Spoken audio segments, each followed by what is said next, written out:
এই বইয়ের মধ্যে শেখুল ইসলাম আল্লামা আহমদ শহীদ সাহেব রহমতুল্লাহ আলাই উনি আমার আব্বাকে প্রতিষ্ঠাতা লিখছেন। ফকিহুল মিল্লাত আল্লামা শাহ মুফতি আব্দুর রহমান সাহেব রহমতুল্লাহ উনি আমার আব্বাকে প্রতিষ্ঠাতা লিখছেন।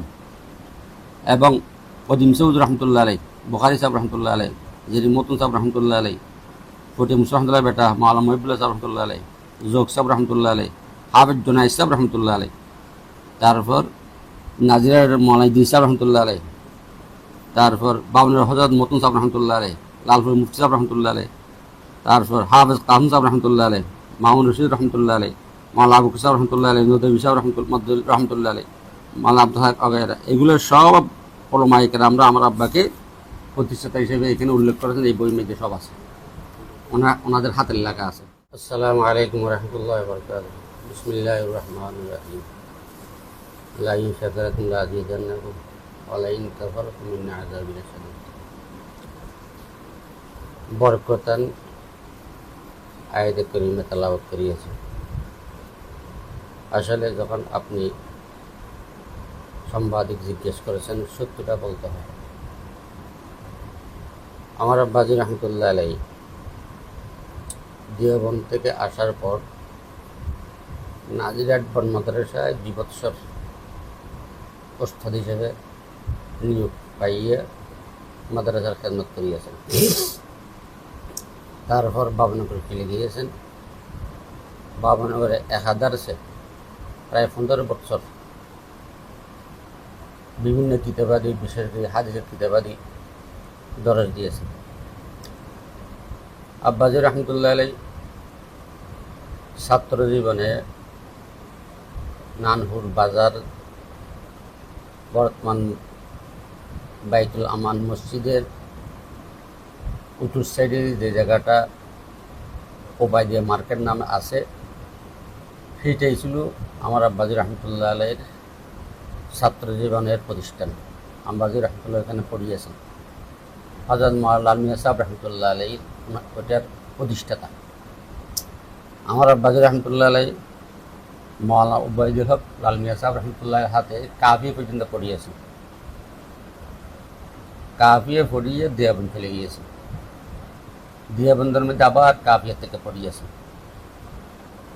এর মধ্যে মাওলানা লাল মিয়া সাহেব রহমতুল্লাহ আলাইয়ের ইন্তেকালের পর ওনার বড় ছেলে জহুরুল ইসলাম ওই মাদ্রাসার মুহতামিম হিসেবে নিযুক্ত হন।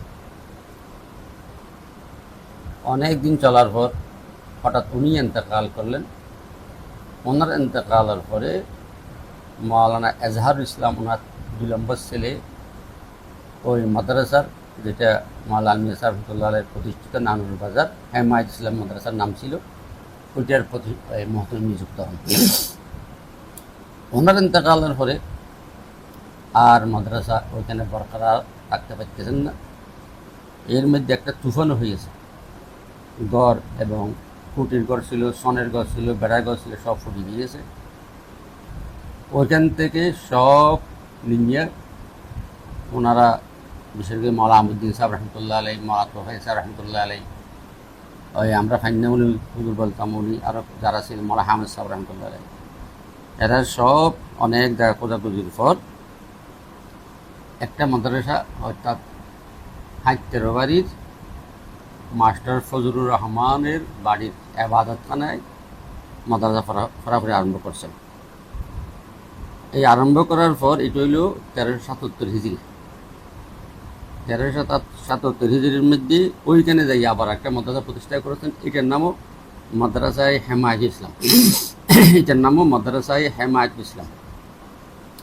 নানহুর বাজারের যেটা প্রতিষ্ঠাতা মাওলানা লাল মিয়া সাহেব রহমতুল্লাহ আলাই, এইটার নামও মাদ্রাসায় হেমায়েত ইসলাম। মাওলানা আহমুদ্দিন সাহেব রহমতুল্লাহ যেটা প্রতিষ্ঠা করেছেন এই 13 বাড়ির সামনে, এখন ঘেরাও আছে। এটা মসজিদটা আমার আব্বাজি রহমতুল্লাহ আলাইয়ের কবরের পশ্চিম পার্শ্বে 13 বাড়ির মসজিদ এখনো ঘেরাও আছে। সেখানে মাদ্রাসা হেমায়েত ইসলাম নামে মাওলানা আহমুদ্দিন সাহেব রহমতুল্লাহ শুরু করেছেন 77 হিজরিতে, 1377 হিজরিতে। ওই মাদ্রাসায় তখন আস্তে আস্তে আস্তে একদম নাজারা বিভাগে চলে আসে, ছাত্র প্রায় চলে গেছে, তারা জমাইতে পারতেছে না। তখন এই ব্যাপারে দেশের কিছু দিন দরদি, বিশেষ করে মান্নান ডাক্তার, সালাম সদর, কাজম সদর, বদি সদরের আব্বা, এবং সমীর সদর এবং মাস্টার ফজলুর রহমান, এরা বসে চিন্তা করলেন কী করা যায়। তখন সবাই সিদ্ধান্তক্রমে কয়েকজন লোককে ফটিক মুশতাকুল্লাহ নিকট পাঠিয়ে গেছে, ওনার থেকে মশওয়ারা করার জন্য মাদ্রাসা কীভাবে উঠবে। এবং ফটিক মুশতাক রহমতুল্লাহকে আনলেন, অনেক লম্বা কথা। আনার পর হজরত ফটিক মুশতাক রহমতুল্লাহকে বললাম, হুজুর দর্শে নিজামী মাদ্রাসার নানপুর বাজারটো দেওয়া হয়ে গেছে, অর্থাৎ বিলীন হয়ে গেছে, এটু নিচের দিকে আস্তে আস্তে একদম নাজারি বিভাগে চলে আসছে। এখন কি করা যায়?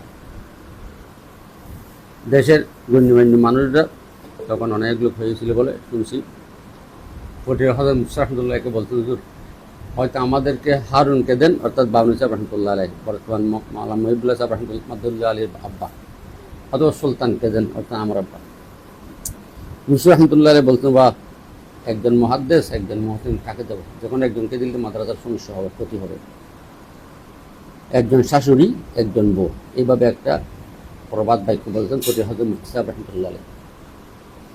তারপর মান্নান ডাক্তার, বিশেষ করে ফটিক মুশতাক রহমতুল্লাহ মুড়ি ছিলেন, উনি জোর দিয়ে বলছেন যে দুজন আপনার, যে কোনো একজনকে দিতে হবে, না হয় মাদ্রাসা হবে না। এখানে আধ্যাত্মিক শক্তি লাগবে, না হয় মাদ্রাসা হবে না। এই কথা বলার পর হজরত মুশতাক রহমতুল্লাহ আলাই প্রায় 1-2 মিনিট নীরব ছিলেন, মাথা নিচে করে চোখ বন্ধ ছিলেন। তখন বললেন, ঠিক আছে, সুলতানকে দিলাম, কিন্তু এই জায়গায় না। কোন জায়গায়? বর্তমান ওবায়দিয়া মাদ্রাসা, যেখানে মসজিদ, উত্তর দক্ষিণ বিল্ডিং, এই জায়গাটা ছিল আবর্জনা, স্তূপ ছিল, খাস জায়গা ছিল, চতুর্পাশের মুসলমানরা ওইখানে ময়লা ফেলাইত।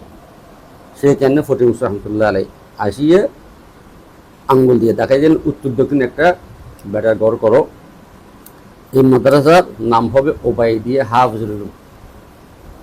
এই ওবায়দিয়া হইল মৌলানা মির্জা রহমতুল্লাহর নাম দিলেন ফটিক মুশতাক রহমতুল্লাহ আলাই। ওবায়দিয়া হাফিজুল নাম দিলেন ফটিক মুশতাক রহমতুল্লাহ আলাই। আমার আব্বাকেও দিলেন ফটিক মুশতাক রহমতুল্লাহ আলাই। জাগাও নতুন এবং নামও নতুন, মানুষও নতুন। তাহলে এখন আপনারা বলতে পারেন প্রতিষ্ঠা কে হইতে পারেন? হয়তো ফটিক মুশতাক রহমতুল্লাহ হবে, যেহেতু উনি নির্দেশদাতা। তাহলে মাওলানা আহমদুদ্দিন সাহেব রহমতুল্লাহ আলাই 77 হিজরির মধ্যে ওই হেমা ইসলাম প্রতিষ্ঠা করেছেন। আমার আব্বা আসছেন 79 হিজরি থেকে। তাহলে 2 বছরে কি মাদ্রাসা হয়? একটা মুক্তবত হয় না। 77, 78, 79। আমার আব্বা আসার পর এই মাদ্রাসার উন্নতি আরম্ভ হয়ে গেছে। কাজে নানুপুর বাজারে হেমা ইসলাম মাদ্রাসার প্রতিষ্ঠাতা মাওলানা আলম মিয়া রহমতুল্লাহ আলাই হাইতার বাড়ির সামনে যেটা ঘেরাও আছে, এটার প্রতিষ্ঠাতা হলো, এটার নাম হেমা ইসলাম মাওলানা আহমদুদ্দিন সাহেব রহমতুল্লাহ আলাই।